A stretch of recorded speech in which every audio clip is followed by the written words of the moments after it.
everyone. Thank you for joining us. And Gonçalo, thank you for joining me for this conversation. So, well, I wanted to share a little bit of information. So just back in August and September, Accenture did a survey across 370 airline executives, as well as 200 executives in consumer goods and services. And there was some very interesting difference between the industries, and the statistics that we heard is that 100% of the consumer good and retail executives said that Gen AI is central to their strategy, whereas only 47% of airline leaders said the same.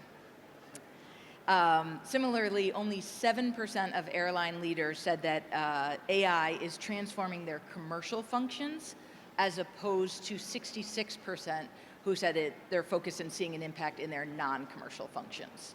So I just wanted to start with those two data points.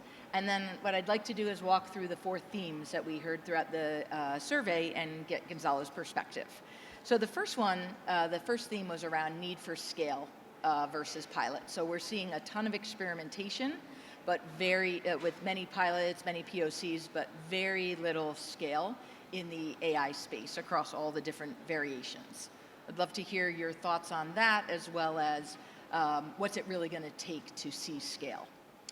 So thank you for the question. Thank you for the opportunity to mention what we are doing in space here. Basically, I do not believe in random business cases of AI spread across the organization without a common strategy. What we have done since the beginning of the year precisely is to organize a top-down strategy of what we will be into 2030 and 2035. And from those principles of transformation, based basically on 3 pillars of efficiency, customer, and modern retail, like we heard from Lufthansa just a few moments ago, from that on, we will build what we will be in the future.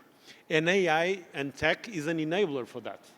That's how we are scaling AI into the organization. We know that for a company like TAP, and all those airlines that you mentioned in that survey, usually airlines are big organizations with a lot of legacy issues, right?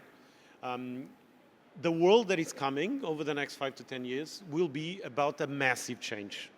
And you need to prepare the companies to be future ready. The transformation enables you on a top-down strategy to prepare the organization to do that. That's how we scale AI. It's by defining first what we want to be, and then using AI as an enabler to get there. Very good. Great. So continuing on, really I mentioned this in the initial statistic, but we're seeing that there's a need to point AI at growth opportunities, not just efficiency. And so I think it's about 12% of airlines only linked AI to revenue. So what would you say would be your number one or recommended use case that is a focus on revenue and growth versus efficiency? Well, I would say that on the two out of the 3 priorities will be out of efficiency. So the pillar 1, what we call the efficiency pillar, will be about back office functions and automation and AI and reviewing all the processes. The second pillar will be about customer and improving the relationship that we have with customer will also be revenue enhancement. Because if you have a satisfied customer in the end, you will eventually pay more. But the third pillar will be about modern retail, what you heard about Lufthansa. And that's, like Lufthansa just said, will be a massive change for us, for airlines. And we are lagging the world on that change. Basically, we will move from the PSS-centric to the order and offer management. And for the ones that we will decide to do that, it, of course, will be a massive technology wave and a very good change for the organization, but it will also be the enabler for all the business cases in AI that you'll have going forward. It's by the bundling, the personalization, and being able to focus the organization on the order and not on just the tickets that will give you most of the upside of this new world that is coming for airlines. And I'm curious, just before I move on to the third theme, though, do you think that efficiency is just easier? Or do you think it's just been a mindset that has caused the focus to be so much more on efficiency use cases versus growth?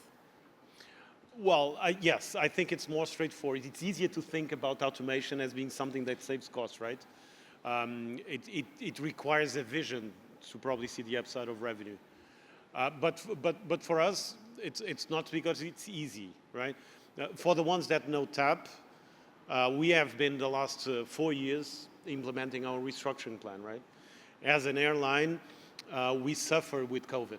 And given our previous shareholder and now a new one, we are state-owned, we were with the European Commission and the Portuguese government implementing a massive restructuring program that was about, amongst other things, cost optimization, be cost sensitive. And for a company like TAP, that's very important. But this is only part of the journey. The next 5 years, we cannot be just about cost optimization. One famous CEO of an airline in Europe once said that the only way to manage an airline is to save costs. I totally agree with that, but I think we need to do more than that over the next 5 to 10 years, precisely on this idea that it will not just about being optimizing costs, but also being efficient, which means doing more with less. We need to do much more with much less. And this is a whole new world and requires a lot of investments and capex today, but it will be a necessary journey. It's a must in order to secure the sustainability going forward. Yeah, that's great. And so shifting, if I look now around the organizational models, so the third theme is really about making AI everyone's job. So we talked a little bit about experimentation. We talked about the pros and the cons, about setting guardrails and the controls of who is able to actually work with AI, who's able to experiment, drive the POCs and the pilots. But what's your thought on, in terms of, for you specifically, but the industry in general, where that responsibility should sit? How do you maintain those controls and guardrails? So one of the things that we did was to, I don't know if he's here, but we hired our new chief of AI. So it starts there by creating our own division of AI, because we need a way to harmonize everything that we are doing. Everyone needs to have the independence to, within his own team and his own responsibilities, to understand the obvious business cases of what's next in terms of technology and AI in particular. So that's the first point. For the moment, it still reports to IT, which now reports to me. But in the future, it will be one of the horizontals of the transformation, meaning that we are organizing the transformation with these priorities, which we call pillars or verticals, of areas where we will intervene, but also the governance of the transformation will have its horizontals, things that are the common denominator to everything that we will do. HR is, of course, one of them, because you need the elements of change management, upskilling, and talent management, but also data, right? The data office needs to be a transversal to everything that we do, not just because we need to create our own KPIs in order to measure what we are doing, but also because the transformation in itself needs its own KPIs, right? We need to be able to understand if we are being efficient in the way we are doing transform. AI is one of those horizontals, right? So he needs to sit on the steering level, on the TMO level, on the transformation steering level, and the entire AI team needs to be involved cross-border in all the initiatives that we will be implementing.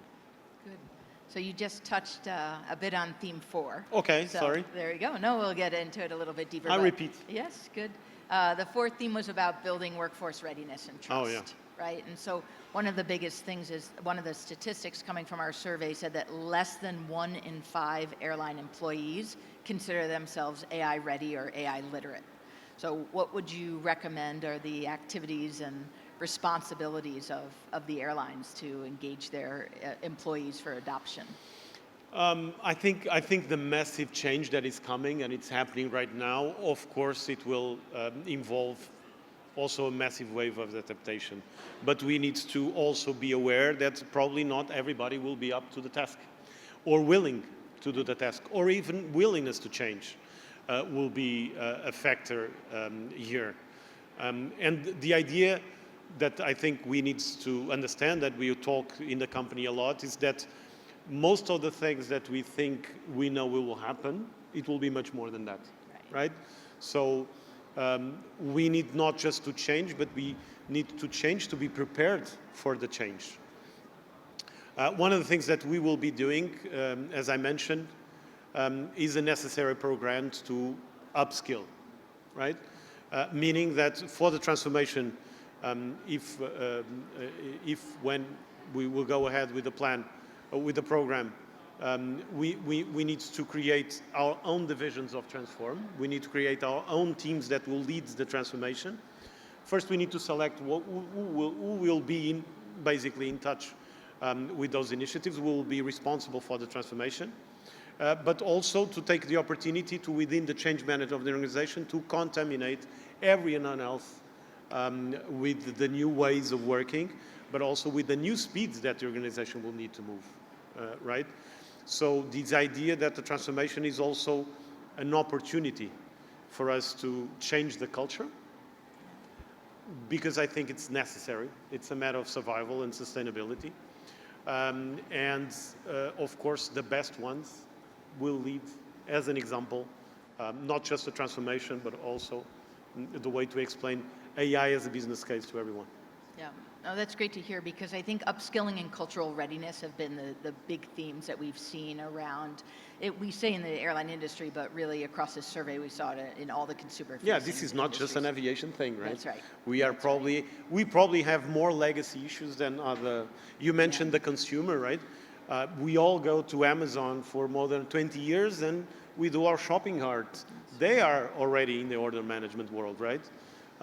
We are probably 4 or 5 years away. Yeah, and this isn't just AI, as you said, right? There, here you're talking offer, order, you're talking about shift, into more of a retailing mindset. Exactly, exactly. Good. Because the important here is that we need to maximize revenue. The operational leverage for an airline is huge. If you fly, you spend money, right? If the planes go empty, you are spending the money anyway, right? And in order to secure the slots, especially in Lisbon Airport, which is very constrained, we need to always think on the way to leverage the revenue. How can we improve the RASK, which is our unitary measure of revenue for the network that we deploy every year, right? So it's for the survival of airlines, for the survival of any company. It's, of course, cost control, cost discipline in the way we manage our operation and deploy our resources, but also the way we can upgrade the RASK, because we operate in a very competitive market, right? You Google a route and you have a lot of different options. You can fly with us and probably with 5 different other airlines. So it's about delivering the best product and personalizing the offer and creating ways to attract customers and maximize revenue. Yeah. Good. So those are the 4 themes from the survey, but I'll give you one final question in our remaining minute. But what are your thoughts around responsible AI specific to TAP as well as to the airline industry, and obviously the importance of it across the board? Yeah, listen, the fact that we have a strategy makes our use cases of AI responsible by nature. Because what we are trying to draw up is a plan to develop. But we also have our guardrails internally, right? Because every one of us will be a user of AI. And that's one of the points that we didn't mention, is this idea that AI as a use case, as in the optic of the consumer, of the user, we will try to deploy it as much as we can. And we are having like a test pilot right now in key people in the organization, giving them 2 different tools for them to work, operate. In a few months, we will understand what type of usage and what type of technology they use more. And in the end, after those results, we will basically be massifying AI as a tool for everyone. But we also have our AI compliance officer, right? Yes. And not just by law, because the Portuguese law demands it, but also because we need those guardrails internally. Excellent. That makes a lot of sense. Very good. Well, Thank thank you. you so much. And thank you. It was All a right, pleasure. Thank you, everyone. Thank you, Emily.